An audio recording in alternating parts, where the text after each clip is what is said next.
Hello everyone. So this week's reading lesson is going to be lesson 9. We finished the trash everywhere. So we're moving ahead to lesson 9. The theme is about tolerance. What does tolerance mean? Tolerance means how much ability you've got to take something you don't like. How much can you tolerate? Okay? The title of the lesson is Bearing the Unbearable. Am I talking about a bear in the forest? No. Bearing the unbearable. An unbearable thing is something that you cannot take, something that is horrible, like like the passing of someone you love, the passing away of someone, the death of someone you love. This is something unbearable. A person gets sad, gets annoyed, gets sick, and everything else. But in this lesson, we're going to read about someone, maybe, or some people who had to bear the unbearable. The genre or the type of this lesson is a memoir. A memoir is like a diary, an autobiography, in other words, which means a person is writing about his own experience, a story that he passed through, okay? You could find the definition of a memoir on book page 70 over here, okay? It's a subcategory of an autobiography. A memoir is a written factual, so it's factual, it's something that really happened, account or story of somebody's life. This literary technique tells a story about the experiences of someone's life. We go back over here. So this lesson, if you read the icebreaker, you're going to know that they're talking about Syrian people. We all know what happened in Syria and how people had to leave their country. So we're going to move on to the lesson in a minute or two after I finish the vocab. Just like we do usually. We first start with the vocab and then we move to the lesson itself. Vocabulary. You've got, I think, 1, 2, 3, 10 vocab words as usual. You have to memorize all of them because the moment we come back to school, you're going to have a quiz. Okay, so the first word is displace. To force people or animals to leave the area where they live. For example, remember the Australian fires and how many kangaroos it killed? This fire has actually displaced the animals from the area they lived. Asylum. Asylum means, let's say you're running away from war. You ran from Lebanon to Syria. The Syrian government will give you asylum. Okay, so it will protect you. So asylum is protection given by a government, not by another person, the government itself, to someone who has left another country in order to escape being harmed. Number 3, smuggler. So what do we know that's smuggled around in Lebanon? You've all seen the tobacco packs, the cigarette packs, and I don't know what they call it, the other thing. Okay, so some of them are smuggled while others are legal. So a smuggler is a person who moved from one country into another illegally and secretly. So the government does not know that this person entered the country. That's a smuggler. A smuggler is a person who moves from one country into another illegally and secretly. The government of the other country will not know that that person came in. Okay? A broker is a person who helps other people to reach agreements or to make deals. So he's an in-between person. Okay. Grieve, to feel sad or unhappy. Cram, to fill completely. Crammed means it's crowded, okay? Something that is crammed is crowded. You could add crowded next to it if you want. Crouch, okay, to lower your body to the ground by bending your legs. I'm sure if you all go up, stand up right now and bend your legs and try to lower your body with your legs, you will know what crouch is. You've all done it one time in your life, at least one time. Destination is a place to which a person is going or something is being sent. Final destination. Bail, to remove or throw. Water, from or out of a boat. So we all know what boats' purposes are, to move you across water. So when you bail water out of a boat, it means the boat has something wrong with it. It was punctured or a hole went into its a hole.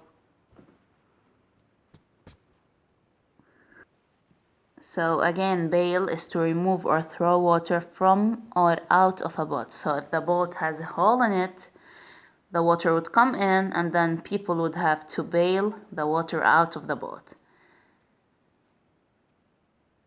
Indelible, impossible to remove or forget. When something is indelible, it means you cannot forget it.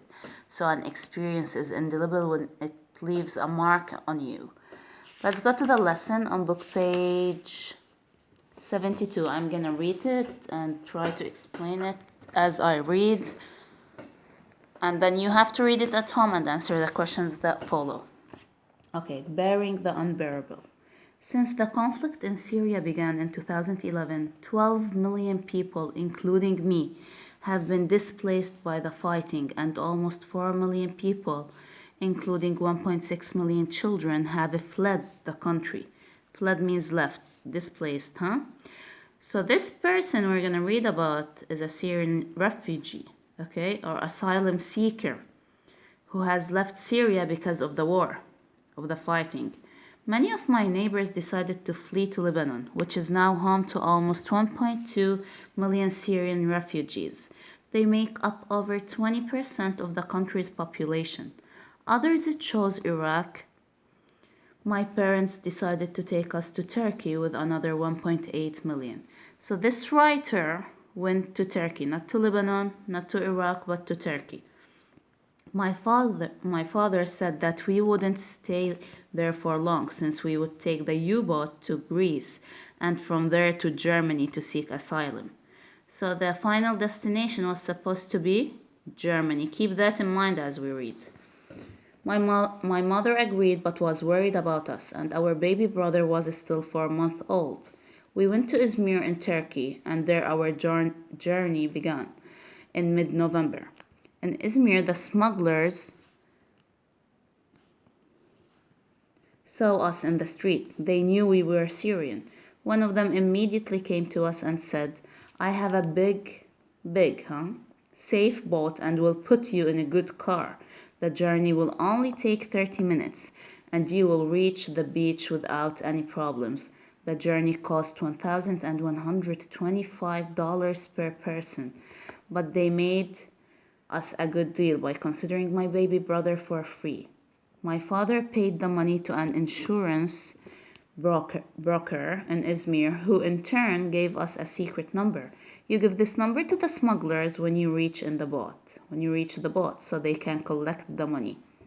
So what's happening so far is that the writer of this memoir is a kid who traveled with his parents who were displaced during the Syrian war, to Turkey, and from there they were meant to leave to Germany. A smuggler met them, and this smuggler actually told them that they will be going to Germany via a big safe boat.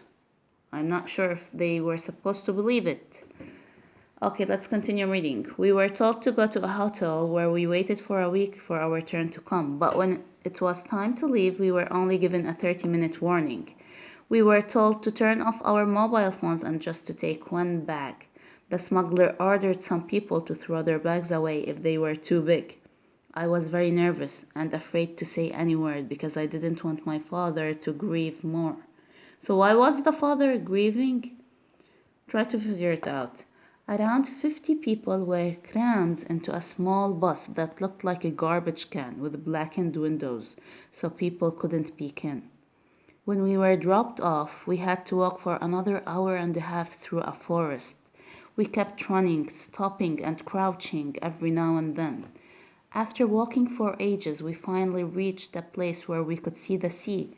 I felt better thinking that our suffering would end in half an hour, and the following day I would be in Germany sleeping in a comfortable bed. When we reached the boat, my heart started beating like a drum. Why do you think his heart started beating like a drum? It was a dinghy. It was a far cry from what the dealer had told us. It only seated 40 people. The dealer told them, remember at the beginning, that it would be a big, safe boat.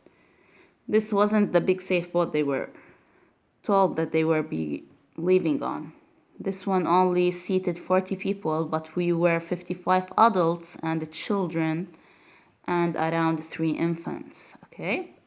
My father noticed that the smugglers had lied to us, but it was too late. The promised half-hour death journey began there. We traveled by sea for an hour. Many were seasick and started to throw up. Vomiting. Throw up means vomiting when you get what's in your stomach out. After a while, they moved us to another boat. The people on the other boat spoke a different language. I felt more comfortable thinking that it was the German language, and finally we would reach our final destination. Suddenly, we felt something wrong with the boat. We were told by our friends not to stop because they would take us back to Turkey. Everybody on the boat freaked out. Children started to cry, and women started to pray. The person in charge had a mobile phone and called for help. We realized from his voice that something was wrong. After a short while, there was no more air in the boat, and we noticed it was sinking. It was going under the water. My mother had held my brother tightly and shouted, "We have children," I thought to myself. It is it is the end. Our final destination would be the deep sea. The boat was punctured. Punctured means it had a hole in it. And we were falling in the water. Everybody started to bail the water out with their hands, but it was useless. So it didn't do anything because when the boat is punctured or has a hole in it, no matter how much water you try to get out, there's more water coming in. A woman beside me lost control. My baby, where is my baby? The horrifying scene of all these people fighting for their lives was indelible. After hours of torture, pain, okay, I started to lose hope. We noticed a helicopter in the horizon. It circled around us in the air for a few minutes, then left. Right after that, we saw a ship with an Italian flag approaching us fast. So they were supposed to go to Germany, but they ended up in the Italian police helped us ashore. We finally reached Europe. I thought it was the end, yet I didn't know that it was only the beginning of a new life with another new story. So this is the story of a child who left Syria with his parents to Turkey and a chance to go to Germany from there. They ended up in Europe, in Italy in specific, and they ended up bailing water out of a punctured boat. It was a very unbearable experience to the kid. Thus, we have the title bearing the unbearable. I'm gonna move to the questions. The questions are to be solved as homework. So why didn't the writer's father go to Lebanon or Iraq? It's very obvious because he had a final destination in his mind, which was what? What was wrong with the boat? What happened with the boat they were on? To which country were the refugees taken? Refugees are the kid and his parents, okay? What does the writer mean by saying in the last paragraph, I thought it was the end, yet I didn't know that it was only the beginning? You have to tell me. What were the casualties? What were the casualties of the sinking boat? What happened because of the sinking boat? The following sentences are false because they misinterpret information from the text. Correct them. You've got A, B, C, D, and E. I'm not gonna read them. These are false. You have to change them to true. To what extent does the title match the content of the text? How is the title related to the text? Come on, it's very obvious. Number 2, do not do it because I still didn't explain that. And number 3, don't do it as well. How do you know that the above text is a memoir? How do you know? Go back to page 70 and remember what a memoir is. Refer to the figure to answer the following question. The figure on book page 73, Syrian refugee crisis in numbers. Okay, so they're telling me how many refugees I have in each country, in Lebanon, in Jordan, in Egypt, Turkey, and Iraq. Okay, Read it and answer the following. Don't read the figure, but refer to it. You have to read it actually. Refer to the figure to answer the following questions. In which country? This is again related to the figure. And guess what? You've got the pronouns and what they refer to. This is definitely for you to do on your own. We've already done too much of them. You should know how to do it by now. Fill in the blanks with one of the vocabulary words or its derivative. We'll do this at school. So you have to memorize the vocab words. In addition to that, you're going to have paragraph 2 as dictation when we come back. Deal? So it's going to be for next Monday, Monday 23, I believe. You're going to have paragraph 2 as dictation. Hope you understood the lesson. Hope you enjoyed it. Read it because it's really interesting. And remember, this is a real factual story. It means it really happened. So the writer really did pass it through all this. And put yourself instead of the writer. I'm sure you will understand the writer more and you will enjoy reading the text. It was something horrible. It was something unbearable. And yet he had to bear it because of the war and being displaced from his country. Study the vocab and answer the comprehension questions. Finally, stay safe and stay at home. Goodbye.